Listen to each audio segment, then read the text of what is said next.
隨住今個禮拜 F1 嘅開幕 show 之後 ，F1 正式踏入開季期啊！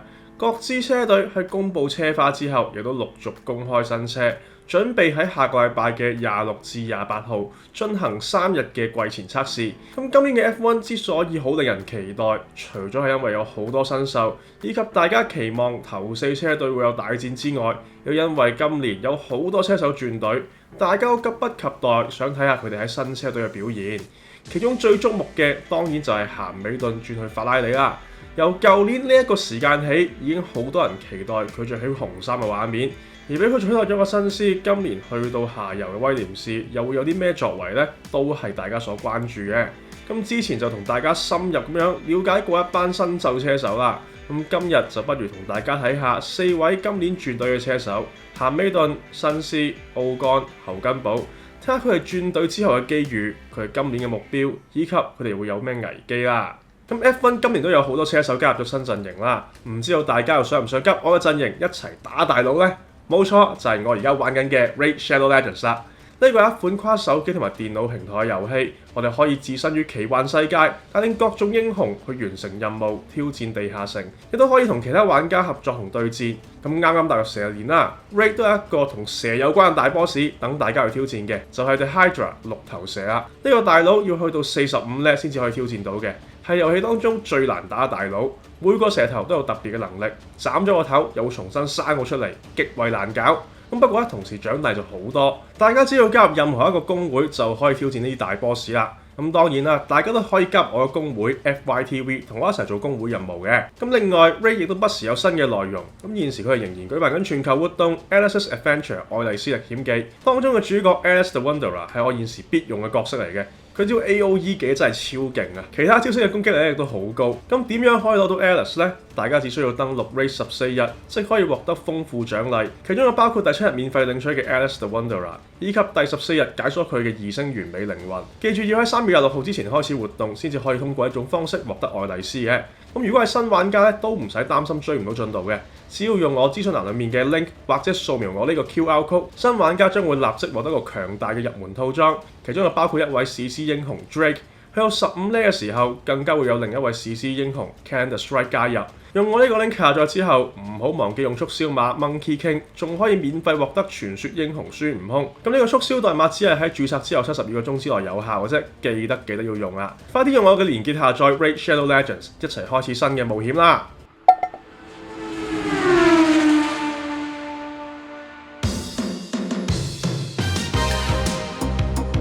我相信大家都係仲好記得舊年2月1號嘅時候，由大家都以為只係吹水，唔夠24個鐘之後正式官宣咸美頓離開平治加盟法拉利呢個新聞有幾震撼。記得當時歐洲足球嘅轉會窗差唔多完啦，理論上體育新聞就集中晒喺球員轉會嘅，但係當日英國嘅體育新聞都全部緊急轉陣，集中講呢一個 F1 世紀轉會。咁當日我係開突發 live， 曾經係有多達2300位觀眾同步收睇嘅，比我哋任何一次登神都多人睇嘅，證明有幾矚目啦。咁而家1年過去咗啦，咸美頓亦都正式去法拉利開工，熱度仍然持續啊！其中咸美頓第一張喺法拉利總部公開嘅照片，即係呢一張同 Enzo Ferrari 故居合照嘅單人照，至今喺 IG 已經獲得超過500萬 like 啦。係 F1 相關貼文當中史上最多 like 嘅一張相。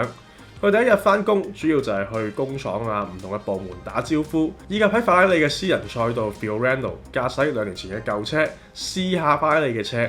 未有新車發布，亦都未有新嘅車花，但係當日全世界都喺度等緊各家媒體發布嘅新相同埋新片，甚至有大量車迷去到現場見證呢一個歷史時刻。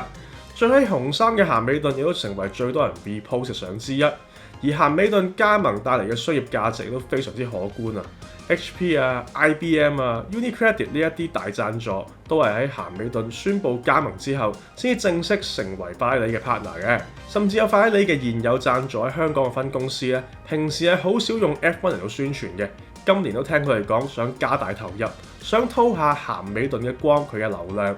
咁不過喺咁大期待之後，大家嘅關心咧就變成更加實際嘅事情啦，就係佢適唔適應到呢？佢能唔能夠擊敗法拉利認定嘅太子 Charles Leclerc 陸克萊呢？最後當然就係佢能唔能夠喺度奪得第8個世界冠軍呢？咁不過喺正式測試新車之前，甚至係比賽之前呢，都係好難去估計嘅。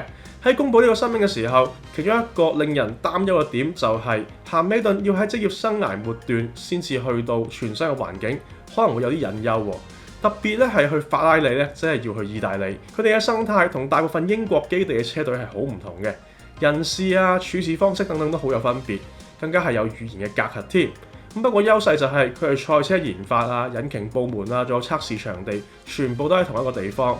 要快速了解各部門咧，應該都可以好快嘅。鹹美頓都喺一啲公開場合當中 show 下佢嘅意大利文，會唔會真係用意大利文溝通咧？應該未必會嘅，但係咁樣至少係車迷同埋車隊內部都好加分嘅。另外，鹹美頓都真係好認真咁樣去適應環境，首次駕駛之後已經不停咁抄 notes，學習法拉利嘅操作之餘，有俾佢嘅意見。佢甚至係有向華迪爾去討教添。暫時睇起上嚟咧，佢都係非常之虛心學習同埋適應緊車隊，而唔係調翻轉嘅。咁但係喺前幾個禮拜，佢哋喺西班牙測試嘅時候咧，就傳出過唔太好嘅消息，因為鹹美頓喺其中一日炒車啊。咁不過一來呢一個唔係只有限日數嘅新車測試，影響唔大；二來鹹美頓轉隊之後測試撞車，之前都發生過嘅。首年加盟麥蘭嘅時候有，去平治嘅時候更加第一日就炒車添。但係無獨有偶地，兩次都係發生1年之後，佢就成為咗世界冠軍啦。咁所以各位鹹迷現階段真係唔使擔心嘅。咁至於同陸克萊嘅比較，之前都傳出過測試嘅時候，鹹美頓嘅圈速更加好。咁不過嗰個就唔係公開測試嚟嘅，究竟賽道嘅環境點樣啊？賽車嘅配置係點樣咧？都唔知道。咁因此都唔使太理佢嘅，等到下個禮拜巴林東測先至再估都未遲。個人認為2025年係鹹美頓嘅適應期，加上本來呢一代賽車鹹美頓咧就唔太 like 噶啦，咁所以唔會預計佢今年就贏到陸克萊嘅。佢嘅重點應該係放喺下年改例大洗牌，到時所有人、所有車隊都要適應，咁佢亦都會有佢嘅最後機會。究竟到時佢會王者歸來啊，定係俾紅軍嘅意粉文化扇咗鑊呢？大家睇落去咧就會知道啦。舊年嘅車手市場之亂由鹹美頓一觸即發之後，首當其衝受影響嘅當然就係原本嘅法拉利車手 Carlos Sainz 啦。喺賽季之前就被告知來年唔續約，應該都唔係幾好受嘅。但係同時都俾咗佢一整年嘅時間去尋找新嘅老細。咁不過問題係，當 Carlos Sainz 進入市場之後，對佢最有興趣嘅都係一堆中下游車隊，前列車隊冇一支係將佢擺喺佢自己名單嘅首位嘅。原本最合理嘅猜想咧，就係直接同鹹美頓對調去平視。咁但係 Toto Wolff 佢嘅首選係韋斯塔本，其次就係親生仔 Kimi Antonelli， 新斯咧只係佢哋嘅後備方案。咁至於紅牛本來都有個位嘅，但係紅牛明顯唔想再組合韋斯塔本同埋新斯，因為佢哋喺2015年同隊嘅時候真係唔係好相處到，兩邊嘅家長都好難搞。咁因此好快咁樣，新斯就淨係可以向下揾位啦。本來最熱門嘅係來年變做 Audi 嘅 Sauber， 因為佢係最出得起錢，而且係廠隊待遇必定係比其他中游車隊好嘅。新斯本來都係屬意呢一邊嘅，但係就遲遲唔肯落筆簽約，因為 Sauber 舊年嘅成績太差啦，而且 Audi 嘅管理層又好混亂喎，咁甚至都唔知道佢哋有幾 commit，咁所以新斯嘅團隊就玩拖字訣，一直唔 confirm， 同時尋找緊另外嘅其他方案。據報道，新斯嘅團隊基本上係全場所有車隊都傾過晒㗎啦。令人驚喜嘅係，威廉士突然成為咗熱門人選，除咗係因為 James Vowles 加盟之後對車隊進行咗大改革，令人對佢哋有翻信心之外，更重要嘅係佢哋用平治引擎啊。而傳聞2026年新引擎當中，平治係領先緊嘅。咁於是乎，用平治嘅威廉士咧就突然間變得更加吸引啦。相反，傳聞研發大落後嘅 Audi 咧就變得無人問津，但係新斯都係拖咗好耐嘅，拖到有啲車手出聲，話佢咁樣阻住其他車手續約同埋簽約喎。最終佢喺7月尾落實加盟威廉士，威廉士都因此組成咗艾邦同埋新斯嘅實力組合。上次威廉士兩位都唔係 pay driver 咧，已經要數到馬莎同埋保達斯嘅組合啦。咁如果要計兩個都係當打車手，唔係嚟養老，亦都唔係新人嘅話咧，甚至要去到 BMW Williams 時代嘅韋伯同埋夏菲特，又或者係再之前嘅拉夫舒麥加同埋蒙道亞。咁呢個都算係威廉士正喺度復甦緊嘅標誌嚟嘅。車隊亦都俾人一個生氣勃勃嘅感覺，更加有咗 Atlassian 呢一個冠名贊助。咁不過各位新獅迷咧，可能都已經有心理準備㗎啦。今年新獅點都好，都唔會係前段班嘅車手嚟㗎啦。畢竟舊年威廉士都淨係排第9啫嘛，今年有大進步都好，都唔會翻返去佢喺法拉利時候嘅位置。呢個亦都係點解好多車迷對新獅今年嘅處境咧有啲同情嘅，因為佢明明表現係唔差嘅，佢係要降班去到實力較差車隊，甚至未必有機會再次踏上頒獎台。咁不過事已至此，都冇咩好回頭睇㗎啦，就當係喺呢一度重新出發，帶領車隊復興啦。咁今年佢嘅目標都好明確嘅，就係要擊敗隊友艾邦，喺車隊獲得領導地位。咁之後咧就要睇車隊嘅做法，睇下佢哋2026年改例嗰陣咧，會唔會可以好似2014年咁樣重新翻返去前列嘅位置。咁到時就知道新獅會唔會有機會再次翻返去爭標組啦。現年28歲嘅 Esteban Ocon 轉眼都已經係 F1 差唔多10年啦。自從佢喺2021年嘅奇蹟勝仗之後，佢嘅表現同埋評價都有下滑嘅趨勢。主要就係佢同埋隊友之間嘅鬥爭啊，佢總係會同隊友鬥出火。同艾朗素嘅時候又咁樣，舊年同加斯利嘅時候都試過撞車。咁雖然佢係 Alpine 至今唯一嘅冠軍車手，咁但係過去2年佢喺隊內地位咧已經完全俾加斯利取代啦。再加上舊年摩納哥站嘅呢一個意外，令到奧干早喺年中嘅時候咧就 confirm 唔會續約㗎啦。最後咧更加唔能夠好來好去添，喺最終站之前被逼讓位俾杜漢提早上場，連好好同 Alpine 講再見嘅機會都冇。可幸嘅係呢一年中下游車隊多位啊，佢嘅經驗對正在10級以上嘅卡士嚟講咧，算係非常之吸引。特別係佢係早就決定要有新人 Behrman 嘅加盟。有一位有實力、有經驗，同時又唔會人工太高嘅車手咧，實在係非常之適合嘅。咁因此喺舊年 F1 暑假之前，哈斯車隊已經宣布奧干會成為佢哋嘅車手，並簽咗幾年嘅合約。咁睇嚟哈斯都將未來幾年交託喺佢手上㗎啦。奧干甚至透露，車隊為咗幫佢盡快適應啊，特登為佢喺2個月之內重新設計賽車嘅軚盤，係車隊就佢而唔係佢去就翻車隊本來設計。咁睇嚟車隊咧都唔係當奧干係過渡人物啦，係佢哋車隊上位嘅要員嚟嘅。但係同時咁亦都代表呢個係佢喺 F1 嘅最後機會啦。畢竟佢都就快30歲，佢都仲係喺中游車隊唔上唔落。如果未能夠好好表現自己，咁呢一度有可能係佢 F1 旅程嘅終點。就算有 Toto Wolff 做佢經理人都冇用啦。咁今年佢嘅隊友係 Ollie Behrman，牌面上佢當然係比較快嗰位啦，佢亦都應該係要擊敗對手嘅。但係新秀咧就係有好多未知數啊嘛，加上有法拉利幫 Behrman 包底之下，真係唔能夠排除盲拳打死老師傅嘅可能性嘅。咁當然對佢哋2位嚟講，今年要爭取表現之餘，佢係更加重視來年改例後嘅競爭力。理論上今年2位車手嘅壓力咧係相對細嘅，大家都要適應，對佢哋期望都唔會太高。會唔會咁樣反而會幫到佢哋有好表現呢？奧干又能唔能夠一洗過去幾年嘅停滯不前，喺新地方有新突破，從而令佢喺 F1 嘅時間再延長呢？今年幾位轉隊嘅車手當中，咸美頓同埋奧干算係平移啦，離開同埋加盟嘅車隊實力算係差唔多嘅。新獅又慘啲啦，似係降班，咁但係加盟嘅威廉士至少都俾人一種朝氣勃勃嘅感覺啊！加上用平治計內練隨時有力齋翻上去嘅，咁所以都不至於太慘。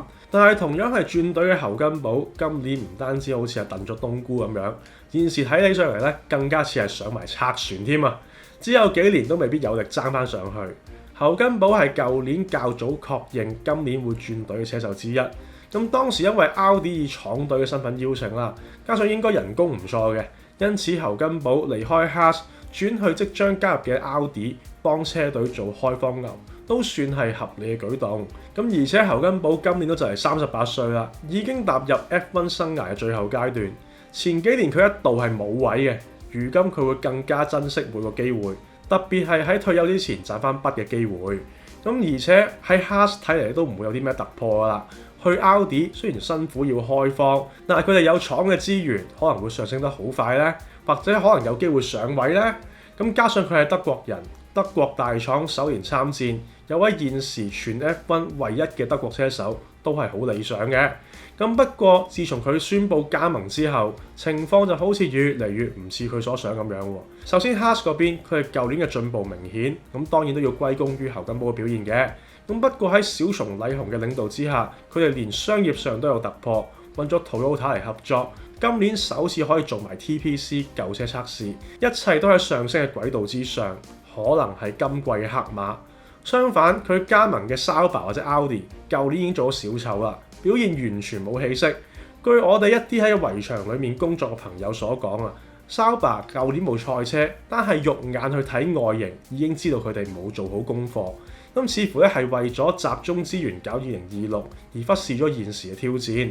然後車隊舊年更加出現咗人事大變，原本領導嘅 Andrea Seidl 離開，Binotto 嚟撥亂反正，先至喺季尾有啲起色。但係最令人擔憂嘅係，自從公佈參戰以來，Audi 嘅高層咧都好似對 F1 嘅 project 有少少彈出彈入嘅感覺，唔知道佢哋會有幾重視同投入。而更加出事嘅係佢哋嘅引擎研發，所有傳言都係話佢哋大落後。咁因此今年佢哋已經因為資源分配而唔會太重視，所以希望唔大㗎啦。但係來年又可能因為引擎唔掂，繼續要喺下游掙扎。咁而如果成績唔掂嘅話，咁 Audi 又會唔會堅持落去呢？種種嘅疑問實在令人唔敢對 Sauber 或者 Audi 嘅兩位車手侯根堡同埋 Bortoleto 有任何期待啊！咁不過侯根堡嘅經驗同埋意見對呢一支蛻變中嘅車隊應該係有好大幫助嘅。如果佢真係能夠幫呢一支百廢待舉嘅車隊喺今年脫離包尾行列，之後喺 Audi 入場嘅時候都幫到佢哋到達正軌嘅話，都不失為一個唔錯嘅 F1 終站嘅。可惜嘅係，可能佢真係未必有機會染指佢一直夢寐以求嘅三甲同埋頒獎台啦。因為現時車隊嘅實力真係唔夠嘅，會唔會係咁樣發展呢？大家繼續留意落去就知啦。咁至於同隊友嘅比拼，今年佢對上嘅新人係 Bortoleto， 理論上擊敗對方嘅壓力唔大嘅。咁不過我自己都想睇下 Bortoleto 係點樣挑戰前輩嘅，呢一隊嘅組合都值得今年大家關注嘅。咁今次嘅節目差唔多啦，大家最期待邊一位轉隊車手嘅表現呢？你哋覺得當中邊個係 good move， 邊一個係中晒伏呢？歡迎大家留言講下嘅。最後都想再一次感謝一班會員朋友，包括太子爺嘅 Alan Choi、Reuter Wong、David Chiu、Low Dennis 同埋 O Hattery， 以及沙皇炸彈嘅 Jason D、David Ng、Henry Lee， 仲有 Onyx 同埋 Live 級別嘅各位會員，有你哋嘅支持先至可以令到我繼續製作呢啲賽車相關嘅影片。咁今集係咁多，我係阿飛，我哋下次見，拜拜。